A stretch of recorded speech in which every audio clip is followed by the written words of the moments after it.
ए, B और सी ये तीनों आपस में प्रॉफिट शेयर किया करते थे इन द रेशियो 2:2:1।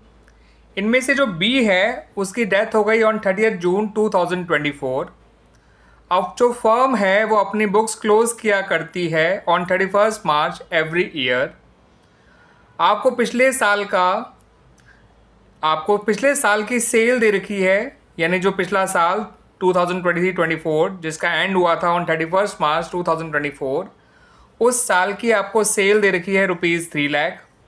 और साथ के साथ आपको इस गिवन अकाउंटिंग ईयर यानी 2024-25 की सेल दे रखी है 1 अप्रैल से लेकर 30 जून 2024 तक की, यानी जितने पीरियड तक डिसीज पार्टनर यानी बी ने काम किया था in the given accounting year, और ये सेल है ₹1 लाख।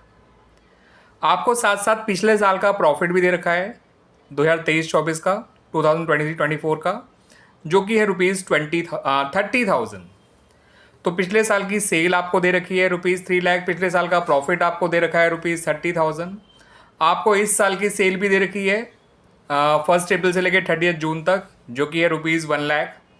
आपसे कहा गया है कि बताइए बच्चों, बी के हिस्से का प्रॉफिट कितना होगा for the time period he has worked in the current accounting year. और ये प्रॉफिट निकाला जाएगा लास्ट ईयर के प्रॉफिट और लास्ट ईयर की सेल्स के बेसिस पे। इसे हम टर्नओवर बेसिस बोलते हैं बच्चों। अब ये बी के हिस्से का प्रॉफिट कैसे निकाला जाएगा उसको स्टेप बाय स्टेप समझ लीजिए बच्चों।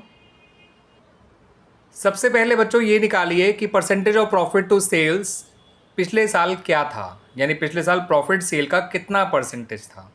ठीक है, प्रॉफिट की परसेंटेज सेल्स पे पिछले साल कितनी थी। ठीक है, उसके लिए आपको लास्ट ईयर प्रॉफिट जो कि 30,000 है उसको डिवाइड करना है लास्ट ईयर की सेल से जो कि ₹3 लाख है, और मल्टीप्लाई कर देना है 100 से।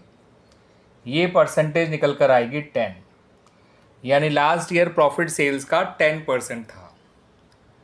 तो इसी 10% के रेट के हिसाब से हम इस साल का एस्टिमेटेड प्रॉफिट निकाल लेंगे for the time period B has worked in the current accounting year. तो estimated profit for 2024-25 from 1 April 2024 to 30 June 2024, जितने पीरियड तक डिसीज पार्टनर ने काम किया। ठीक है बच्चों, ये प्रॉफिट कैसे निकलेगा ये देखिए। आपको जो परसेंटेज मिली है ऊपर पिछले साल की प्रॉफिट की सेल्स के कंपैरिजन में, उस प्रॉफिट परसेंटेज को इस साल की सेल से मल्टीप्लाई कर दीजिए। ये आ जाएगा बच्चों ₹10,000। ठीक है बच्चों, यानी इन 3 महीने का एस्टिमेटेड प्रॉफिट आ गया ₹10,000। सही है बच्चों। अब आपको निकालना है बी के हिस्से का प्रॉफिट। तो जब आपने पूरे फर्म का प्रॉफिट निकाल लिया इन 3 महीने का ₹10,000, एस्टिमेटेड मैं इसलिए बोल रहा हूँ क्योंकि ये प्रॉफिट हम पिछले साल के प्रॉफिट के बेसिस पे दे रहे हैं, पिछले साल के प्रॉफिट और सेल के बेसिस पे। ये वो प्रॉफिट नहीं है जो फर्म ने एक्चुअल अर्न किया है ड्यूरिंग दीज 3 मंथ्स। ठीक है बच्चों। तो बी का शेयर जो होगा, बीज शेयर इन एस्टिमेटेड प्रॉफिट निकालने के लिए जो भी फर्म का एस्टिमेटेड प्रॉफिट आया है फॉर दीज 3 मंथ्स उसको बस बी के शेयर से मल्टीप्लाई कर दीजिए। ये बी के हिस्से का प्रॉफिट आ गया ₹4,000। तो इसका मतलब बी के हिस्से का जो प्रॉफिट है एस्टिमेटेड बेसिस पे, profit estimated basis of profit and sales of previous year, वो निकल कर आया ₹4,000। क्वेश्चन में एंट्री नहीं मांगी गई है for B share of profit, लेकिन अगर ये एंट्री बनानी होती बच्चों तो क्या एंट्री बनती? वो एंट्री बनती कुछ इस तरह से।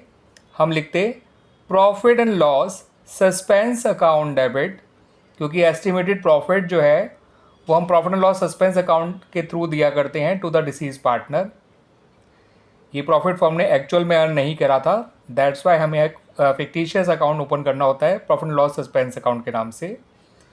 और उसको डेबिट करेंगे और बी के कैपिटल अकाउंट को हम क्रेडिट करेंगे विद ₹4,000। और इस तरह से हमारा ये क्वेश्चन कंप्लीट हो गया बच्चों। आगे समझ में बच्चों आपको ये पूरा क्वेश्चन?